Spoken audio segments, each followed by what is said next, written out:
nkwaniriza ku YouTube channel nze Zambali Plus Mukasa.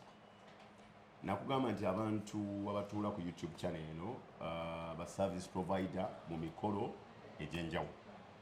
Naye siteekako abo bakyakayiga bw'okuba engoma toyimba bw'oba okyetetenkanya wano tojja kutuulawo. Lwaki?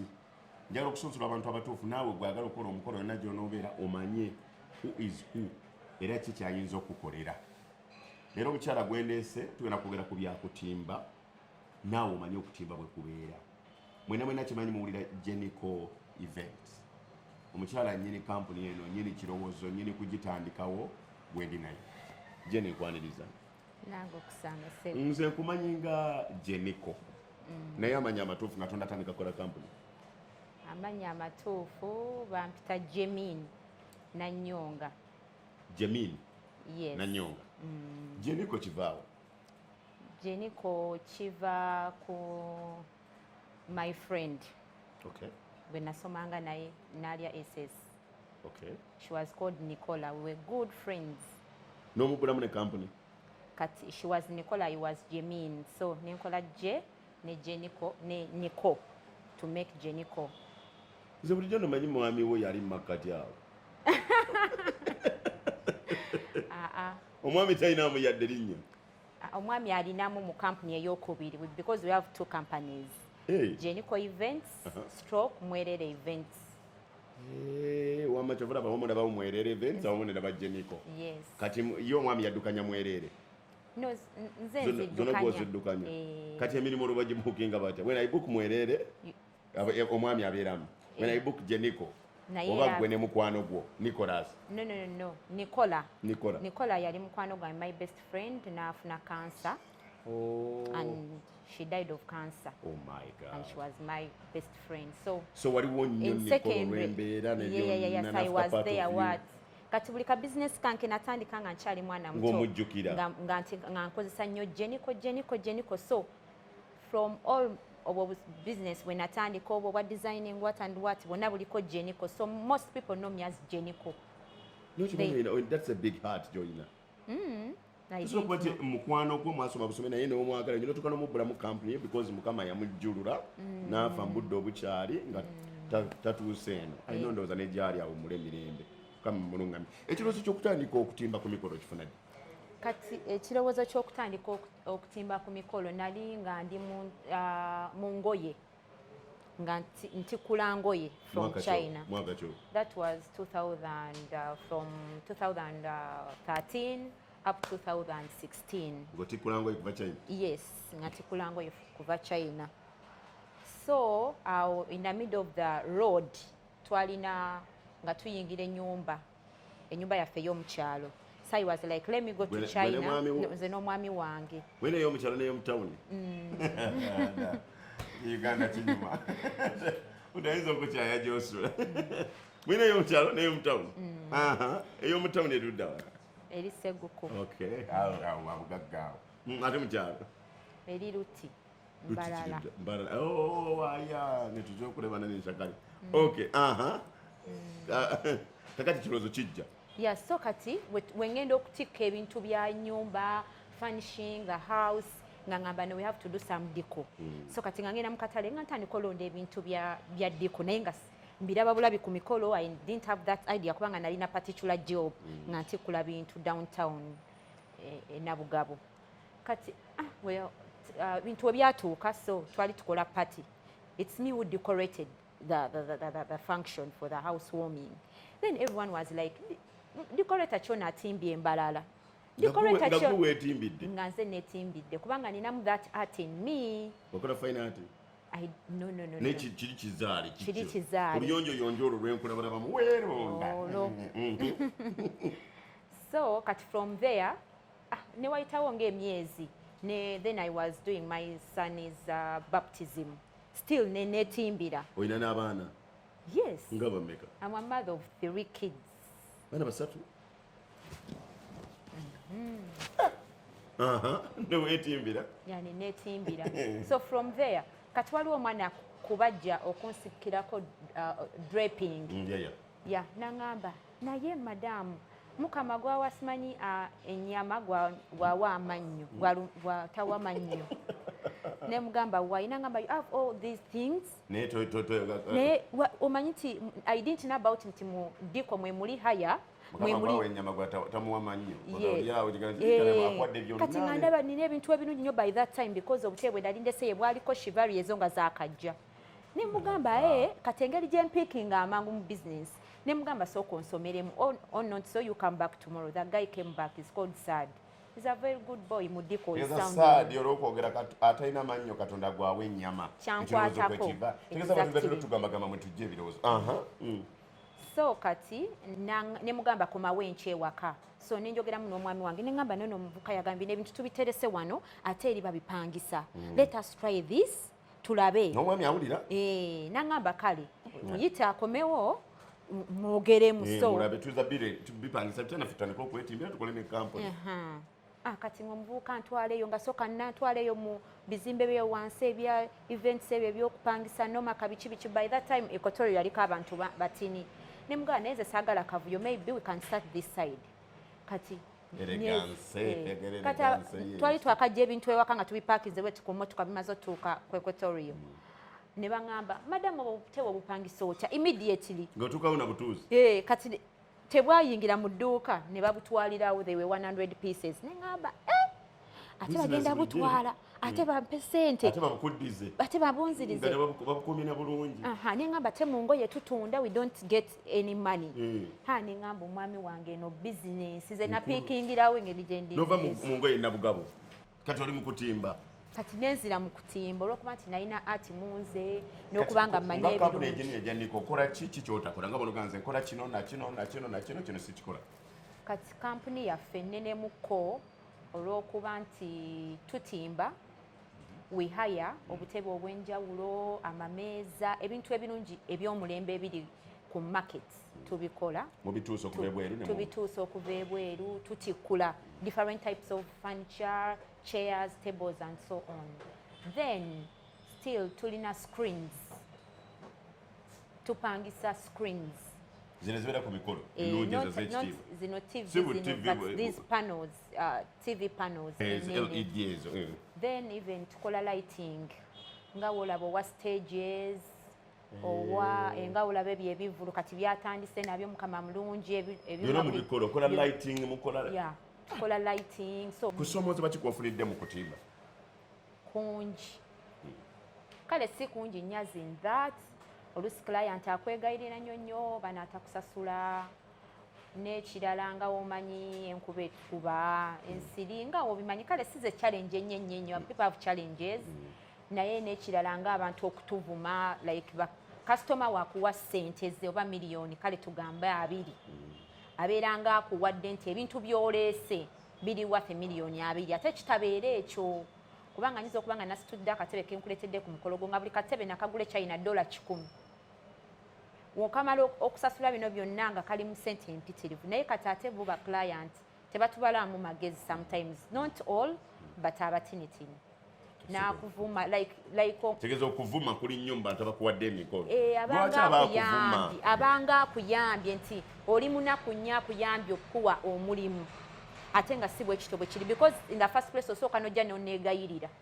kati nenkukwatibwa ekisa nawe nogamba nti olwokuba ngambye kamukolera ekintu ekirungi kamukolera ekintu ekijja mu sente ze omulala tabalina ngeri gye weegayirire mwakolaganye ne mugole kati ne wabeerawo bano ababeera ewaka abataategedde omugole yazzeewo kya mu ofiisi y'okwegayirira abo babeera n'omuliro bayogera nnyo so abagole most times babeere n'abantu be bacoordinatinga nabo nti omukolo gwange ngenda kuguwa sister wange oba tugeze Juliet oyo yamanyi byonna ebyenkwata oyo Julie gwe twagenda naye mu office amanyi byonna so these other people abawa bagayita batya amateeka ku last minute ne babeera nga bo tebakiriimu ekikundu kyetukuvukyemu kikino okuva ewajjeni mu abagole abatuwa emikolo naddala mu kutimba funayo omuntu omugoga nti ono gwe ntambudde naye nga tusasula ebintu era amanyi nti mu package kuliko enkoko kuliko entebe kuliko nebitegeerekeka okitegeera so si kumala gagamba nti kakati twakusaba kiti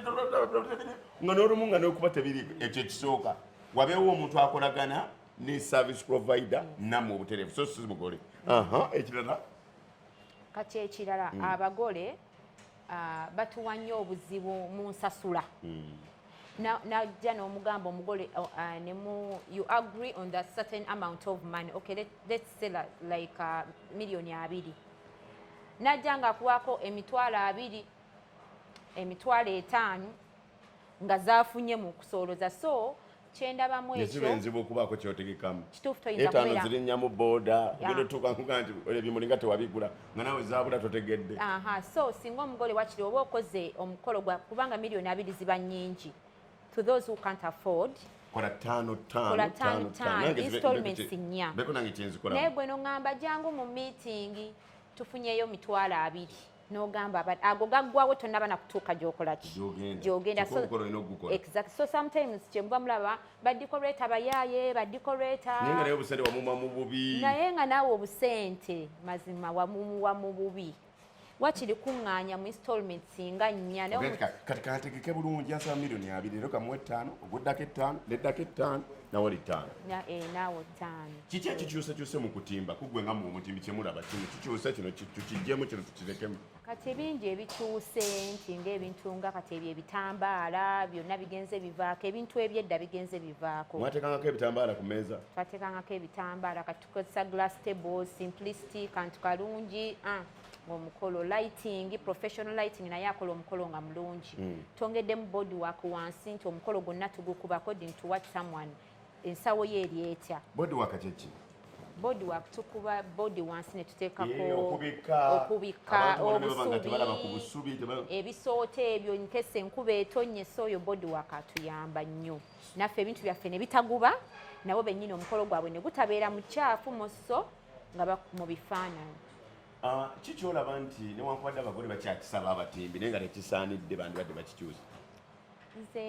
Nga ggwe mbyolaba mu bbanga lyotimbidde?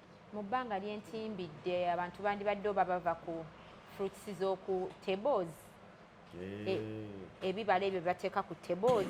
Bantu babagamba omuntu kwatukira n'alyalyako nga bw'alinda abagole. Ensowera ziba zagenzeeko ddobedde baba balya bukyafu. Nate idea mpya. It's better they bring them ng'abantu batuuse and they serve them. Because basekako nezibeera weso nezijja nezonoonako. So already ba ushers. Ate naye afa tujja okulya tulya buli sijja kudda mu kulya full. Okay, I think that is one great idea. Ate ekirala ekiyinza okyuka. Peesi y'abadecorator ab'amaanyi tuli bangi. So buli muntu aleeta kipya. Ate nga kyamaanyi. Nga tekyamaanyi. So buli decorator ateekemu obwongo obuyiiye ennyo, tetwekoppa nnyo.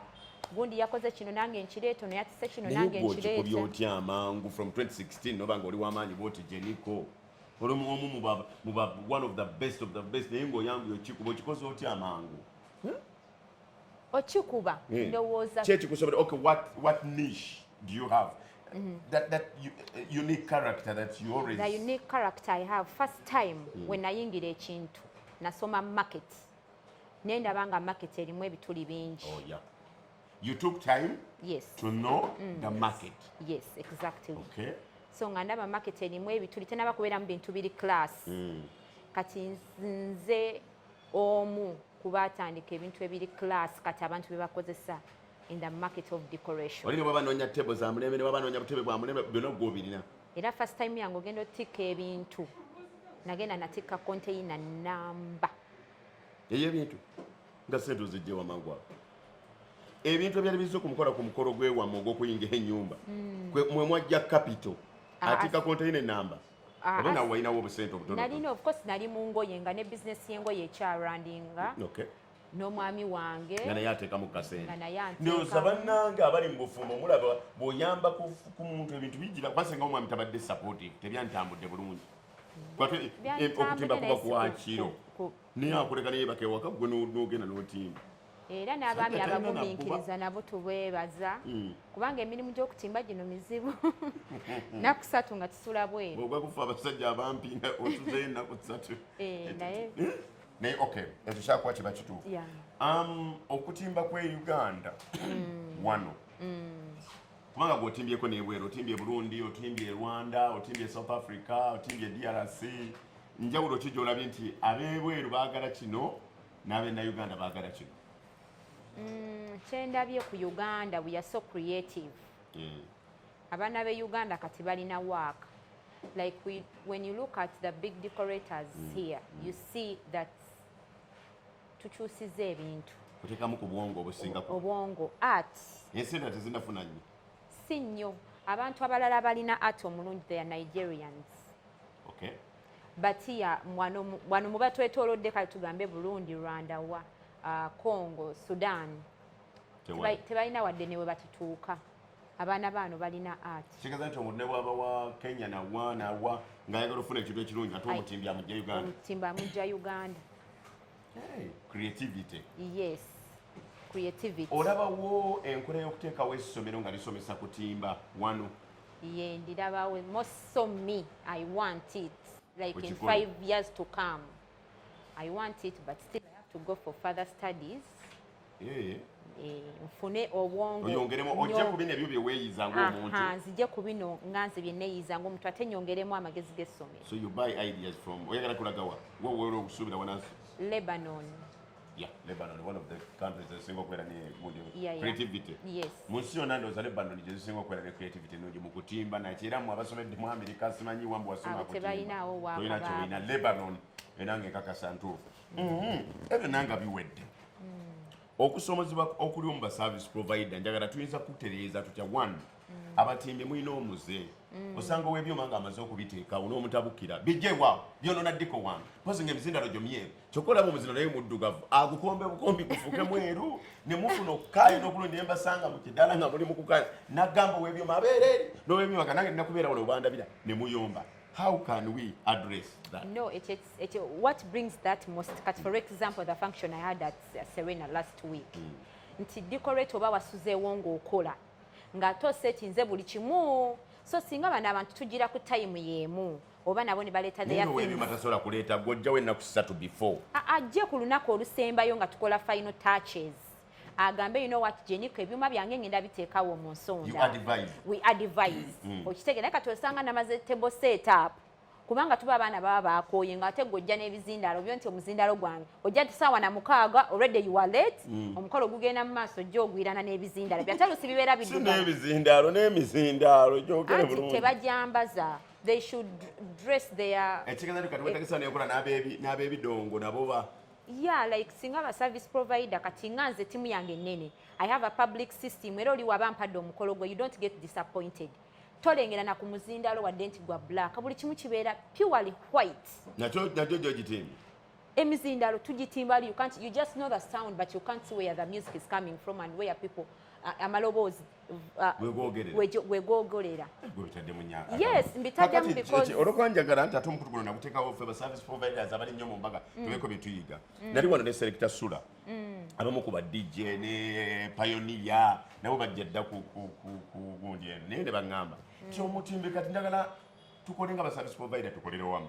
omutimbi bwajja okutimba omanye omukolo guno kubanga oyogera n'omugole naga ninako band ninako PA system. Gwoba otimba omanye nti kakati bwe nnaakola wano wali wagenda kuba wa band wano wagenda kuba wa PA system gwe wenyini opulaninga ekintu kyo nga bwekiri obw'ebidongo ajje buzikutuuzaawo nga wamaze opulaninga how can we address ekituyinza kikola anti ekyo olw'okuba obufunda bw'ensawo y'abagole tojja mugamba nti sasula platform ya band ngiteeke wali ebinga weeri ajja kugamba you don't have that money bajje already nabawadde dda ki ssente bajje bateekewo obuteesi you get so nga tewandibadde ku platform ya band so nga woba olina band teekawo oyogere ne decorator akuterewo platform akuyamba akuterewo platform ka center kati for your work to look good okitegeera bw'oba talina platform tetusobola kubalekerawo bulekezi space wano wajja kuba waba byuma ki ebiriko nno bitera okukozesa wano wa keke wa art of sound wali gundi bwe bityo anti kati olaba ab'ebyuma era we bajja sometimes omugole yakugambye taba band kati nga omukolo gwaffe gwe twakoze last week omugole yangamba tulina band nemanya I provided for them okitegeera aba music we nabo ne tuprovidinga so we bajja ku makya nali ngamba bali batereza obutereza bintu byabwe sometimes it is miscommunication between the client and the service providers it is miscommunication yereeta ekyo n'omugole waaba akugambye okikola nga twagala okumba kiki ekyasinza okunyiiza ennyo mu mulimu guno gw'okutimba nogamba nti nange kabula katanguveemu nawulidde nemutunuulira bwenenga naye embwe noyogera nga byatandyogedde kiki ennaku oba nkugamba ennaku ki naye ennaku esinga nze mu byonna nga maze otimba yakutimbulula eyo esinga n'okutimba kubanga abaana babeera bawedde mudda nga bakooye nga bintu kati gwe nannyini gwalina okwekwatiramu olina okulwana okulaba tebabyasa tebakola kikubanga buli kimu kibatamye biba bibatamye nga tebakyayagala kumanya by the way ennaku egenda okunzija mu kutimba tandika essomero akademi nawe omuma n'okusoomoza mwana okutimba bakozesa n'amaanyi buli kintu kirika bulungi naye okubitimbululayo okutimbulula it is the worst moment mukutimba kati ne sente oba ogamba nazo kati nazirya toyinawo nazo nasasula baana toyina nazo nasasula baana ye bali be nasosa okugamba basasula mu bitundutundu so how do you manage such a confusion ngekujjidde okola otya weewola okola otya era oba olina okumala omukolo gwa client as long as mwamaliriza sente oba otya oba olina okugumala kiki ekivaako omutimbire tukusasula kuleeta bimuli bifaanana biti n'oleeta bino nsasula mbi oba si ekyo n'obutali n'amazima kati gakendedde most people bapostingawo akatali waabwe so you come nga client amanyi gwendetedde ekintu akimanyi nkwata jeniko eyatimbye obulungi nekuba ebifaananyi bye bulungi nebipostinga ku channel yange kati owebweru bwalabanaga this is kituufu kanampa sente kumbe nange n'akatebe akenina ka plastic ewaka ne bampa millions zange 2 kati gwe client n'omubalira kitini naye nga initial omukolo gwo tegwali gwa sente ezo it was more than that ng'akatebe ke yalaba naye ng'omukolo bagutimbira million 8 exactly mugenda otuuka akupangisa akatebe okapangisa emitwalo 3 4 5 nekimutuulamu tono tumulumira ewuwe naye ngeri bamukubira amasomero no ekivaamu baana bangi tebatimbya baana bangi bali mu makomera okubeera nga bakozesa false functions ezitali zaabwe tukikomye mwabali mu service gundi eno bwekuba twagala okutereeza omulimu guno kozesa waako owuwo kino sikirina naye ngera kijja wano definitely and also buli wokozesa waako ataliwo client ajja nga amanyi omanyi naye nga initial ekituufu tomanyi kati n'osaba sente nti kati ekintu ne kikutuulamu olaba otya okulowooza ne tuteekawoko ekibiina ekyawamu ekigatta ba service providers abakubi b'ebifaananyi abatimbi mc ekyo kiru kokaffe ne tufunanga gundi eyawamu enaasobola okuddukanya omulimu guno ne guba mutuufu anti ekikulu ekizibu ekiri ku ba service providers buli omu asabazize ate ba service providers bonna balina emputu so kizibu okukola ekibiina ky'aba service providers era nakikola engeri omulimu guno gye gutaliiko yitaavi ennaku eri mu ndongo ennaku eri mu service provider buli omu asaba kiki nze nja kwemira mugaye nti omukolo nkola milioni 3 oli ajja mugaye nti zamba naye alimba mitwalo aga nze nkukubira nenguyiwa wali onaganda wamma abadde anziba awe wali okusoomozera kati buli omu agamba nze nja kukolera zino naye nga inisha tagenda kutuukiriza oli kyakola lunaku kiri wali osanyusa nogaa nti bannange this was my one of the biggest days lesinza kwerabi mu mulimu guno omulimu gwe twanyisanyisa naye covid for the 2 years we have not been working atumazeemu amaanyi nolenga buli kimu tekitambula bulungi naye nga wabeerayo emikolo egijja nobeera musanyufu wali ofunyeko ku pressure yokukwata emikolo enange ebintu ebikumala oba gwe okwata gumu naye eyo wemba nga client ayagala nze I pick in my friends who do that good thing like me nembawa rather than saying I can do it because you can't in a week to make 4 functions all of them to be perfect that is not there era mwabo ba client abeera kye yali asuubira kati ekivaamu ebibadde n'obitwala n'obiddugala abaana bakooye bakoze eki kati mukwata emikolo ena abaclient bagenda bakuvaako omukuomu ng'agamba olaba oyo tokoze okusinziira lwe yali asuubira kubanga tokoze kye yali asuubira definitely ndowooza ekyo tukitegedde we managing n'okusinziira bw'oli naddala ba service provider nagaa youtube channel eno njagala nnyo nteekako bannaffe abali mu mulimu guno naye nze ekyennuma kwe kunyiriza omulimu n'ekyo kwe naawe ajja okutubuukinga omanye nti bwenkola kino kikyamu bwenkola kino kituufu bwemambuukinga omuntu nkole bwenti ne bwenti ne bwenti olina naawe manager oba omuntu akulaba bulabi nina manager wonderful kusomazibwa kikofunidde mba manager nganze nali mbaddeko ne manager naye manager wange bamukubira oli n'atawulira eddoboozi lya zambaali si yegwe onoonya kutubba ekyo nkifunye nnyo manager waali kati manager nze when I talk with a client ne mukakasa nti ngenda kukola mugambe ebisigadde ngenda kukwasaganya ne manager picking money whatever buli kimu kyoyagala kubanga mbeera n'abantu bangi to attend to buli saa togenda kubanga ompita kati we mala okwogera naawe emirundi 3 ku 2 oba 4 era nabakwita jago meeting abantu bano bakulabeko bulabi manager ono yagenda otimba kati awo mba nina okuwa manager akole ebyo pikinga sente togenda kunkubira jangu kimesimanyi milioni 5 ninye boda eyinza okunzijako amagulu ate nga kyalina ba client abala to attend to kyenjawulo kikyogera twongere Mikolo nga ffe service provider ekyenjawulo kyetuba naddala kuba service provider abalala oyinza obutogera ku DECOR nogamba MC mutukolere kino abebifaananyi mutukolere kino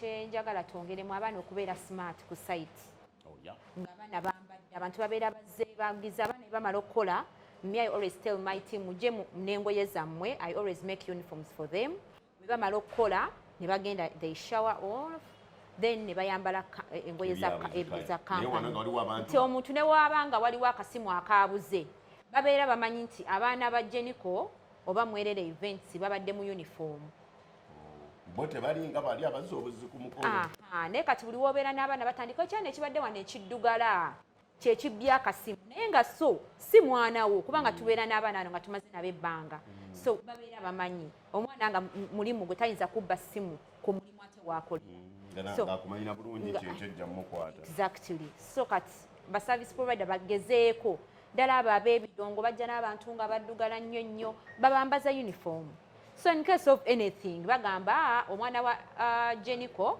ye yatutte yabadde mu uniform ya black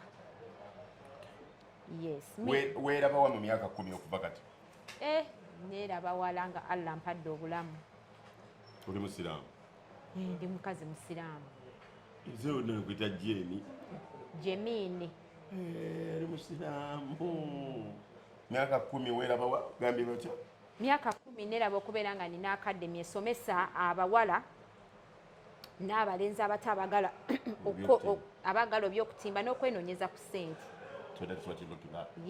girl child nnyo gyenfaako girl child ate olufa abalenzi anti abalenzi emirimu egyamu emingi osobola n'okusitula emizindaalo nga gwe mulimu gwo naye omukazi tasobola kati omukazi when you introduce fe abakazi tuli banafu so twetaaga emirimu egyabwe emyangu ginaabayamba yes okay Jeniko events gwe mbadde naye olwaliro ku YouTube channel eno twogera ku nsonga zino kubanga twagala nnyo emikolo gino tugikole mu nkola entuufu esaanidde era bwenteeka ku kitimba kuno bw'oba okubira w'essimu yo n'abantu gedi bayinza okufuna nsiibule 0782 that is MTN 78 7706 0782 77 78 78 77 06 yes okuba kusimayo nga mwetaga Jeniko ku by'okutimba byokka ekyo kiddamu omuwa mukolo omuwa mulimu na kutimba byokka wano bwetu betwagala okuba nga tubanyonyera ebintu nga bino naddala service provider mwebale kutulaba yongera okusubscribinga wansi awo tubuuze ebibuuzo ku by'okutimba Jeni ajja biddamu oba mpandika ku mutugagala okulala tumukuleetere mu bya service provider obeeko kiromanya nawe oyinza okuba oli service provider mwena ebintu byewetaaga omanye ojja kuteeka ku YouTube channel abantu bakutegeere ab'ebbali n'awalala naye tutereeza omulimu guno ogw'okukola ensi yaffe Uganda mu nkola eno gyesaanidde. Bye bye, see you later.